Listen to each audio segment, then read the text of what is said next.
Ich würde es dir sein. Die haben mich weggedun, die sind arg und ich sie reich. Die haben mich euch geschmiert, die sind arg und ich sie reich.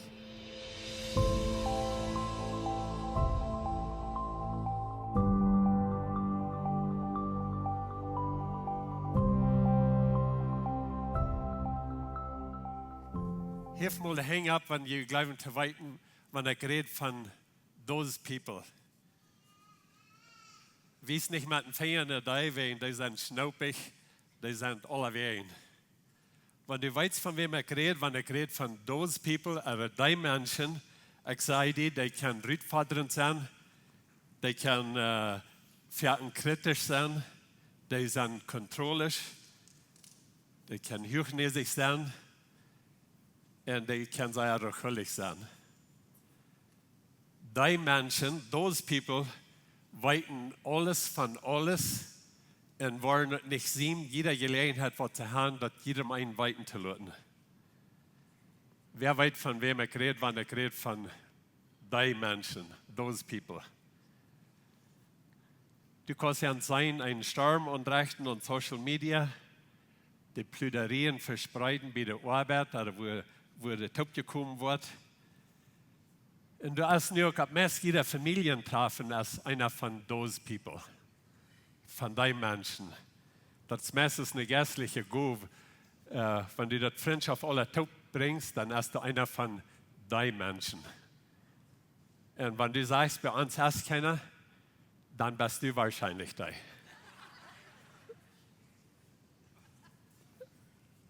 So, ich will von dir davon reden, wo wir können vorig waren mit den Menschen. Those people, auf einen Weg, wo der irrt, für wer sie sind, und in Gottes Leu wiesen wird. Weil wir nach Top beten. Vater, wir danken dir für deine Gnade, für alle von uns. Wir weiten, dass wir alle deine Leben Erbarmung brücken in eine Welt, die leicht geäuert und beleidigt ist. Gott, help uns ein Licht zu sein, help uns eine Stimme von Leib, Hoffnung und Erbarmung zu sein. Wir beten, dass du was uitrasten mit dein Wort, bring Heilung, wo wir weiter sind, und dass wir können der Leib von Jesus wiesen in alles, was wir tun. Wir beten das im Namen Jesus. Als Nachfolger von Jesus sind wir berufen zu leben. Wir sind berufen, jedem einen zu leben, auch die Menschen, those people. Dass es leicht zuzustehen, dass es von der Tag schwerer ist als jemals, die Menschen zu gleichen, wenn wir in so einer komplizierten Welt leben, als was wir tun.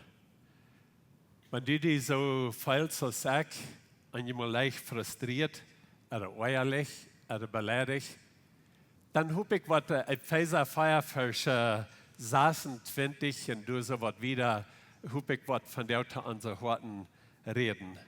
Wir wollen den Aufschnitt mal lesen und dann wollen wir noch mal was falsch einzeln übergehen. Wollen wir mal lesen, Epheser 4, Vers 26 und wieder. Wenn jemand euren, dann sage ich so, dass jemand durch jemand euer nicht versenden und vereinigt jemand euer Design ungeht. Gebt dem bösen Feind keine Gelegenheit. Wer mit Stehlen geplant ist, soll damit abhören und arbeiten gehen und abrechtig mit seinen Hängen sein Brot verdienen. Und so viel, dass er was hat, die zu geben, die nicht haben. Red nicht, was den Nächsten schuden kann. Red bloß dort, wo die geholfen worden, die jünt hier. Beleidigt Gott seinen Helden jetzt nicht, willst du jetzt als Gott sein Teke, dass er uns ehnt, die Garantie, dass der Tag kommt, dass wir hier rückgerat worden. Wird nicht mehr besser und feuchtig über ein anderer und verzerrt nicht. Hiert ab zu schrien und zu beleidigen. Lut von so was nicht mehr sein. Sieht lieber von Horten leiftulich einer zum anderen. Vergebt jünt euren anderen, so Gott jünt in Jesus Christus alles vergebt hat. Die Schrift lehrt uns, freundlich und mitleidend zu sein, uns unseren anderen zu vergeben, so Christus uns vergebt hat. Vers 26 sagt es dort, wenn jemand euren, dann sage ich so, dass jemand durch jemand euer nicht versenden und vereinigt jemand euer Design ungeht, gebt dem bösen Feind keine Gelegenheit. Das Vers sagt sehr viel. Der fängt an, wenn jemand euren, dann sage ich, du fährst, dass jemand nicht versenden tun. wat uns ondienen dat, wat uns den Gedanken geeft dat het niet met zin zijn wanneer ik me eieren doe. En dat is een goede nodig van wanneer je eerlijk bent. Dat is een goede chance dat je wordt zijn. Wanneer je ruit wanneer je omgang hast met mensen, wanneer je online is, er nieuwigkeiten hoort, irgendwer of irgendwas wat die beledigen. Ik verzeker me denken te houden dat er geen gewens is met Beleidich zijn. Er is geen zieg en er is geen gewens. Mijn leven is helemaal niet moeilijk geweest, wanneer ik Beleidich zie met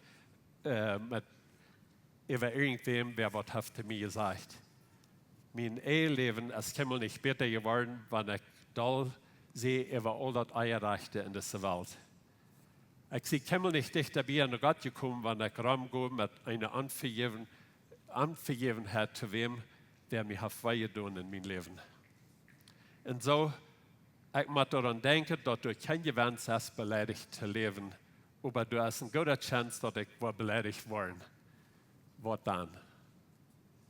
Zo, ik zei mezelf, dat ik word beleidigd worden, dan kan ik weer ram.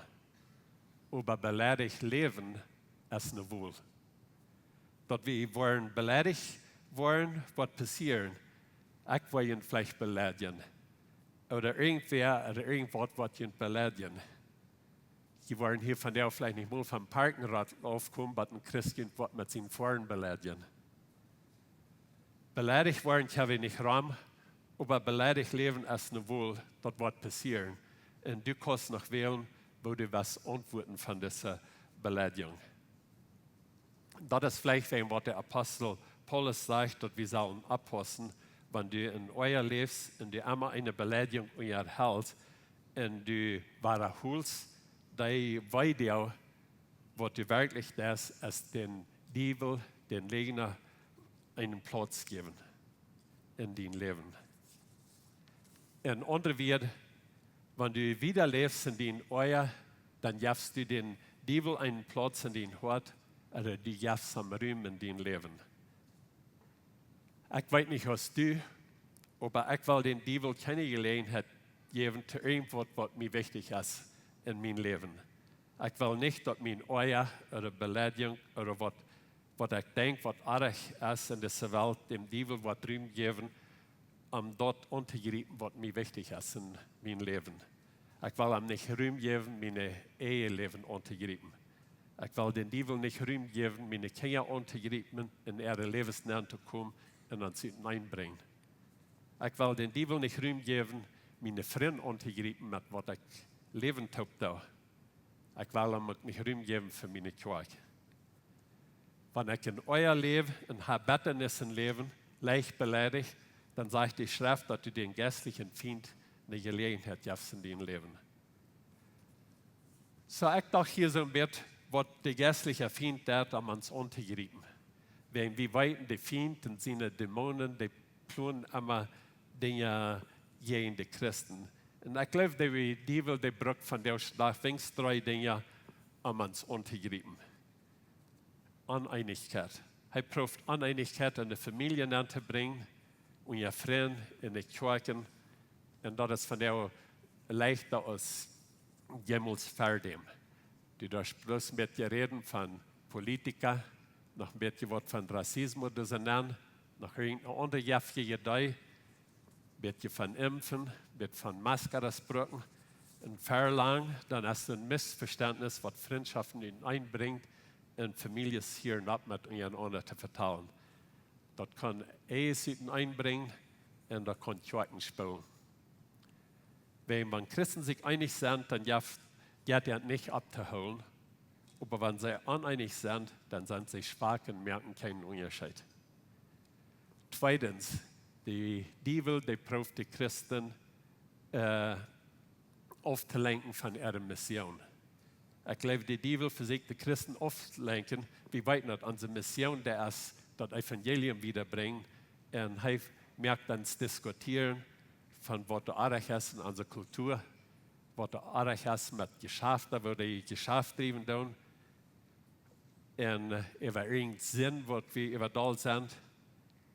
Oder dass andere Menschen nicht da sind, über dort, was ich da sehe.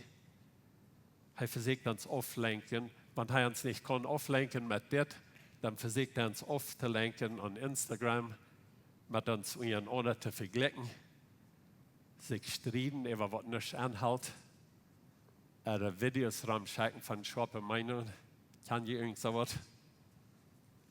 Ich denke, die Bibel versucht die Christen aufzulenken von ihrer Mission und uneinig zu merken. Und das Dritte, was ich glaube, was die Bibel probiert zu tun, ist, die Christen ihr Zeugnis zu nicht zu merken. Und das ist leicht, dass er das kann tun. Dass die Christen bloß merken, konzentrieren und was die jeden sind, sich streiten über verschiedene, die Bibel probiert uns zum Streiten zu holen, über all das, was da erreicht, probiert uns da zu holen, probiert uns kritisch zu holen, rechterisch, hypokritisch, selbstsüchtig, selbstgerecht und dass wir leicht beleidigt sind und dass wir einfach bloß unzufrieden sind über die ganze Welt. Ich glaube, die Bibel, die braucht euer Säuer, um die Christen ihr Zeugnis nicht zu merken. Mit dort merkt er den Körper Christi ganz schwach. Ich glaube, die Bibel, die versucht, die Christen uneinig zu merken, auflenken von ihrer Mission, ihr Zeugnis nicht zu merken. Und wir sehen, dass das passiert immer weiter. Das passiert nicht weit auf, das passiert ganz dicht wie. Wir sehen, dass das passiert in Familiengliedern, wir sehen, dass das passiert in den Kirchen, das passiert in den Körper Christi. Und wir sehen einige Menschen, die so in den Lifestyles der Menschen sind, die sind hart auf einen Weg, was viele Menschen weitert. Und dort ist, was du noch ein Teil in dessen falsch ist, was ich will haben, dass wir sollen sein. Der letzte Part von den 26. Vers, der sagt, das ist das, den Tag nicht lassen zu eng kommen, wenn du noch beleidigt und doll bist über jemand. Nicht die Sonne lassen umgehen, wenn du noch beleidigt bist.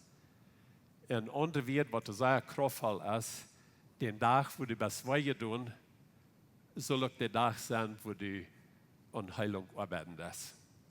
Den Tag, wo jemand die beleidigt hat, soll auch der selbe Tag sein, wo du als Notfall und Versöhnung arbeiten lässt und die Freundschaft wieder sein, frisch wieder sein, abzubauen.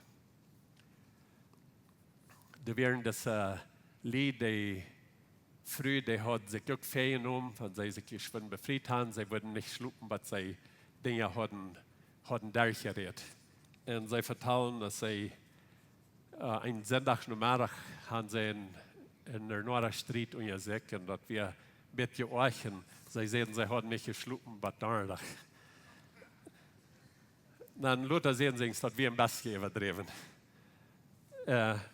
Woanders würde das sein, mit unseren Freundschaften, unseren Familien, den Körper Christi, wenn ich an den Tag, wo ich die beleidigt habe, würde tauschen, die Schuld auf mich nehmen und um Verzeihung beten und sagen, wirst du mir bitte vergeben?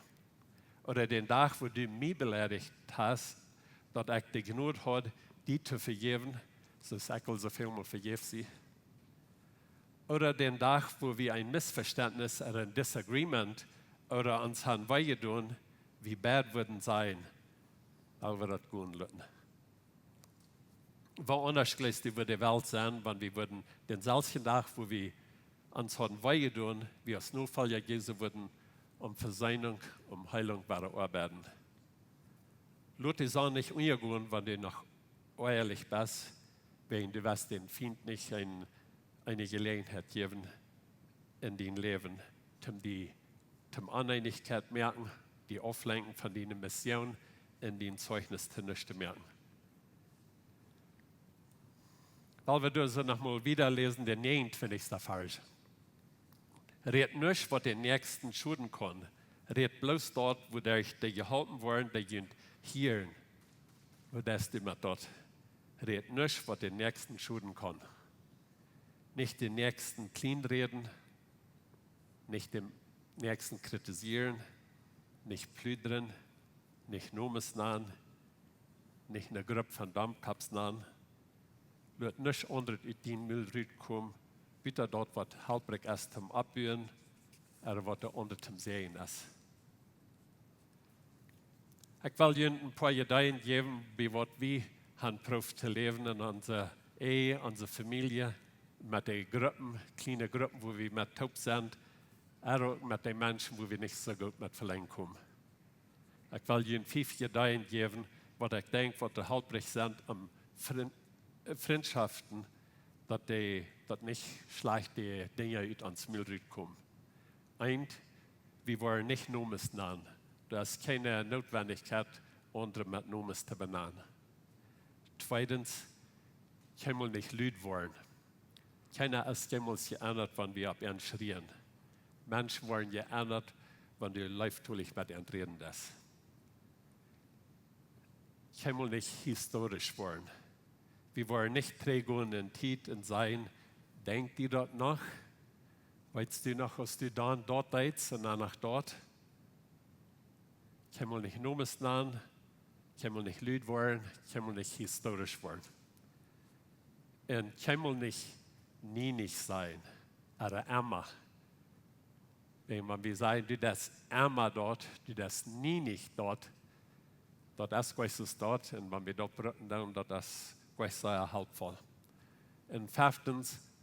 Wenn du befriedet bist, können wir nicht drohen, dass du dein Relationship verlieren. Wenn diese 5 Dinge mit taub führen, dann ist der 29. Vers gleich ein guter Vers, wo wir können uns miteinander anreden. Da sage ich, red nicht, was den Nächsten schulden kann, red bloß dort, wo die gehalten wollen, die jentieren. So, wenn du so bist, dass wenn ich da sehe, dann sehe ich versagt, mein Euer zu reich vor dir. Ich sehe versagt, dort stehen zu bleiben. Ich würde es jetzt sein. Die haben mich wehgetan, die sind arg und ich sehe reich. Die haben mich euch geschmiert, die sind arg und ich sehe reich. So sage ich, dass mein Euer ein gerechter Euer ist. Du kannst vielleicht streiten, dass du einmal eine Konnotit sein, dass du mit reich da bist. Aber weil wir das mal ein bisschen einnehmen und uns Frauen, als wir wollen, für gerechten Euer holen. Als der ein andere verstehende Kraft, euer ist ein Vier, euer ist wild, euer ist verstehend. Als der eine andere verstehende Kraft in der Bibel, was wir gleich gerecht nennen. Denk mal an andere Sinn. Meint sich irgendwer, was mit gerechten Aufgangs? Ich habe bloß gerechten Aufgangs. Ich will bloß meiern, alles für mich. Das ist ein gerechter Aufgangs. Wir tun das gleich. Sagst du irgendwer, ich kämpfe mit gerechter Last? Ich meine, das ist ein gerechter Last. Gott mute mir das dort. Wo dort wir tun? No. Hast du irgendwem gehört sein, dass er ein gerechtes Frieden hat? Ich will alles für mich allein arbeiten, ich will das alles für mich tun. Mein Frieden ist ein gerechtes Frieden. No, sind da wie gleich. So, weil wir dann uns euer Reich vor dir sein, dass das ein gerechter Euer ist. So, hier ist, was wir sollen mit uns Euer tun und mit den gerechten Euer. In Vers 31, wenn wir das wieder lesen tun. Da sagt es, wird nicht mehr besser und furchtig über ein anderer und verzerrt nicht. Hiert ab zu schrien und zu beleidigen. Lut von sowas nicht mehr sein. Das setzt es von Paulus hier, weil alles abnahmen und sie einen Punkt zu merken. Und dann in den 32. Vers sagt er, was er David. Und mir ja hier bei ihr zu sein, was er nicht sein wird in den 32. Vers.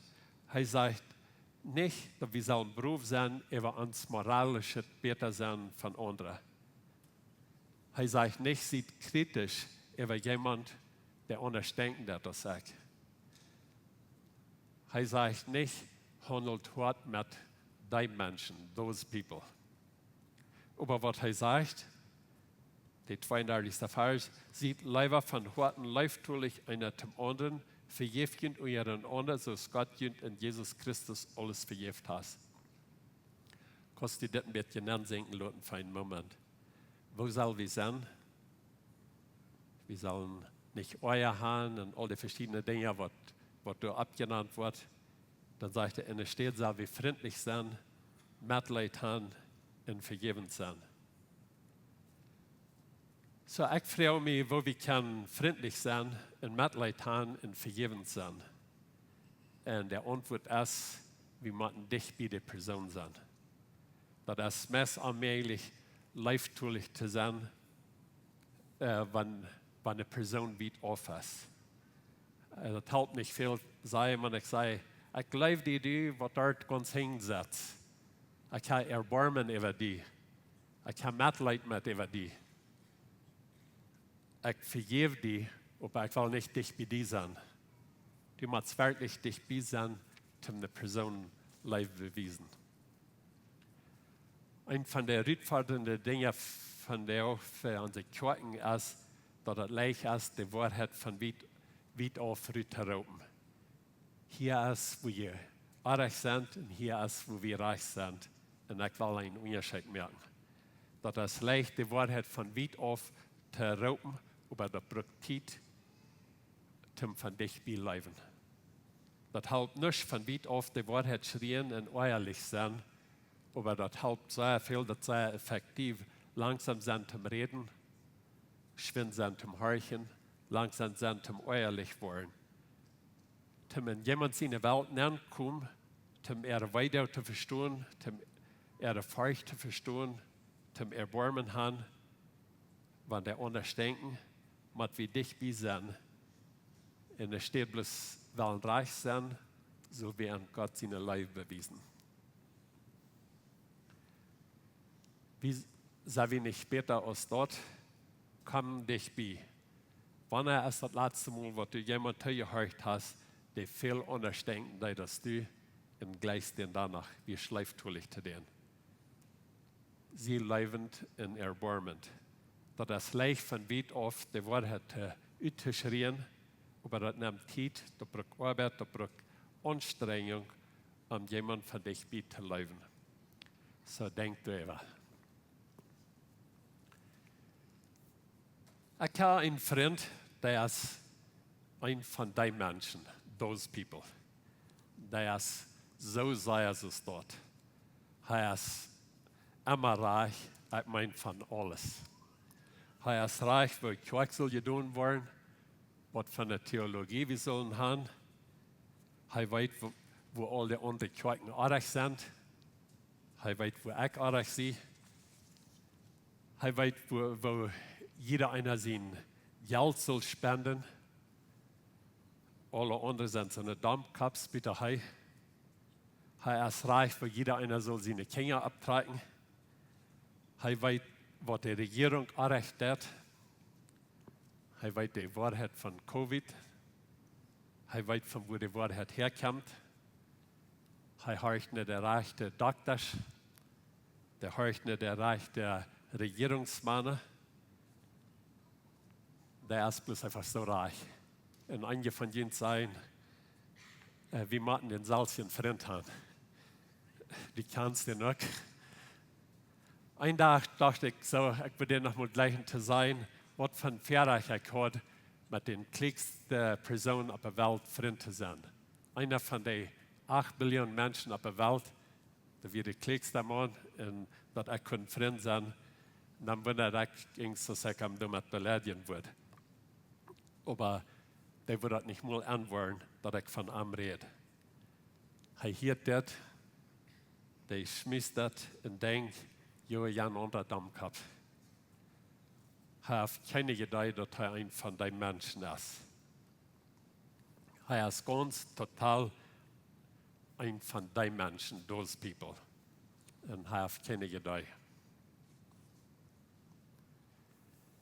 Und dann ging mir das Licht ab. Was, wenn ich auch ein von den Menschen sehe, those people. Weil wir mal abrechtig sind. Ich weiß einen Teil von Fehlern. Ich sehe hier oben auf den Stage und sage, für ihr Leben zu tun. Was, wenn ich auch ein von den Menschen sehe, those people.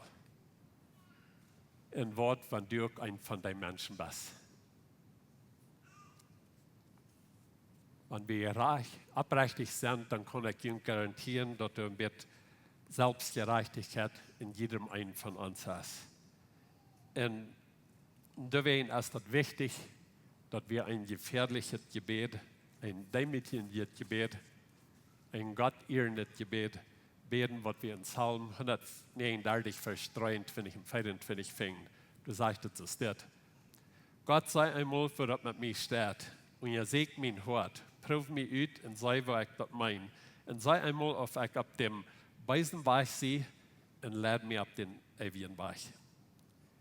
Gott sei einmal, wo das mit mir steht. Gott wies mir, wo ich Dinge nicht mag. Wies mir, wo ich rechter sehe. Wies mir, wo ich mich selbst anschmier. Gott wies mir, wo ich euer Hol in eine Gruppe von Menschen oder in eine Person. Gott wies mir, wo ich Beleidigung traue. Gott wies mir, wo ich nicht friedlich und erbarmend sehe, wo ich nicht vergebend sehe. Gott hält mich von all den Euer in schlechtes Lust zu kommen. Weil wir freundlich und mitleidend sind, wenn wir wollen den Teufel nicht eine Gelegenheit geben, zu unserer Ehe, zu unseren Kindern, zu unseren Freunden oder zu unserer Kirche. Wenn du in euer lebst, gibst du den Teufel einen Platz oder eine Gelegenheit in deinem Leben. Der geistliche Feind, der will Uneinigkeit anrichten, der will uns auflenken von unserer Mission, der will uns Zeugnis nicht merken. Was mir ist klar geworden, beleidigt worden, du kannst nicht dagegen tun. Aber wenn Gott seine Gnade und sein Gut sein, brauchen wir nicht beleidigt leben. Ob den selben Weg, dass ich vergebe sie, weil ich wählen zu vergeben. Ich weiß nicht, was du, mein Leben ist keinmal nicht besser gewesen, wenn ich ehrlich sehe. Ich habe keinmal nicht einen geradenen Unterschied gemerkt, wenn ich fleischlich sehe. Und ich sehe keinmal nicht mehr leibtulich gewesen, wenn ich gleich beleidigt sehe. Was ich gemerkt habe, ist, dass jede Minute, was ich ehrlich sehe, verliere ich eine Minute von Frieden.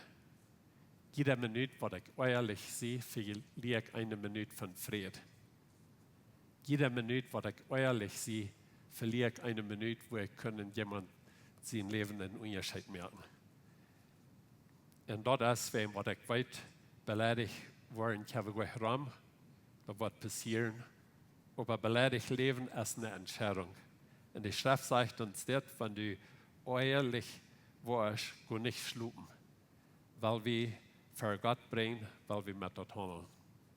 Wir wollen den Teufel nicht eine Stätte in uns Leben geben. Als Nachfolger Jesu haben wir eine höhere Berufung.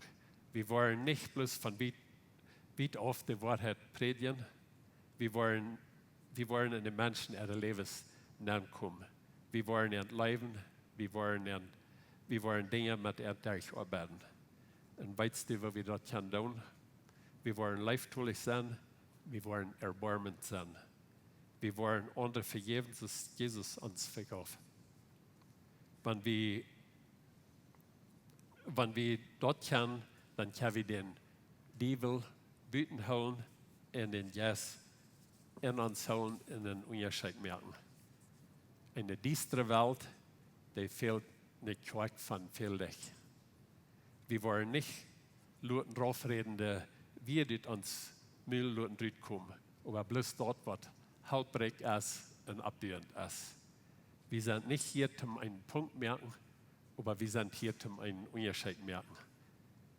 Und wir merken einen Unterschied mit dem Leib von Jesus. Wollen wir noch zu beten. So, Vater, ich bete, dass du eine heilende Arbeit in unseren Worten tun. Ich weiß, dass die Menschen, those people, einmal auf unsere Nerven gehen und uns verrückt merken. Aber einmal sie auch die Mensch. Und so, Gott, bete ich, dass du unsere Worte segnen. Wir beten, was wir in Psalm 139 finden. Gott sei einmal, was dort mit mir steht. Und ihr seht mein Wort. Prüft mich aus und sei, was ich dort meine. Und sei einmal, ob ich op den wijzen weg zie en leid me op den eeuwigen weg. Help me, lieftoelig te zijn, erbarmend, onder te vergeven, zoals du ons vergeeft hast. Voordat we vragen dat du ons versleiden, en bij de kracht van den Heiligen Geest was ons helpen, dat wir te reden wat onder wat abburen. Dat wir eine Stem von Mutmerken sind, eine Stem von Heilung, und help uns, wenn wir die Wahrheit reden, dass wir da in Life tun. Help me, deine Life zu wiesen in alles, was ich tue. In Jesus' Namen. Amen. Ons heeft het een grote vrede dat die van jou gewählt hast, maar ons te horchen. Onze Welt leeft van der Diestenis en Angst en Armut. Wenn du irgendeinen Freund hast oder irgendwen weißt, wenn diese Botschaft wird Mut merken, dann wird wir gleich noch die Wurst diese Botschaft mit dem mitteilen. Und wenn du von dieser je in Best für Läwens Kjoakj ist oder du noch mal hast gerechnet von unterwegs zu besiegen, wie würden die Seier anluden, kann man es besiegen, und sie deren sind up für alle Menschen. Wir kommen hier alle sonntagsmorgens Taubklack 39 zum Kaffee trinken, zum Spazieren in Gemeinschaft haben. Nur dort dann haben wir gute, lebendige Leute nach einer Botschaft, was du praktisch ist, was du mit dein Leben sehen und die Mut geben. Dann werden wir die aber sehr anladen, Porte sind von unseren Lebensgruppen. Das sind kleine Gruppen, wo wir durch den Weg taub kommen. Hier merken wir das persönlich. Hier kommen wir taub zum Beten, zum Spazieren, zum Lachen und gute Gemeinschaft haben. Wenn die Freunde fehlen und die wo schlecht in Porte sind von so einer Gruppe, dann finden uns nicht mehr, was hier angegeben ist, oder schreiben uns an WhatsApp, oder besuchen uns an unserer Webpage, läwenskjoakj.com. Uns hier erscheint, dass wir können Port sein von den guten Plänen, was Gott für dein Leben hat. Wenn die wo schlecht in alle Weg unsere Botschaften anzuhören, wenn ihr auf YouTube noch kommt, dann würden wir gleich noch die wo subscribe, auf den Klinger drücken, dass dort was die dort anwollen.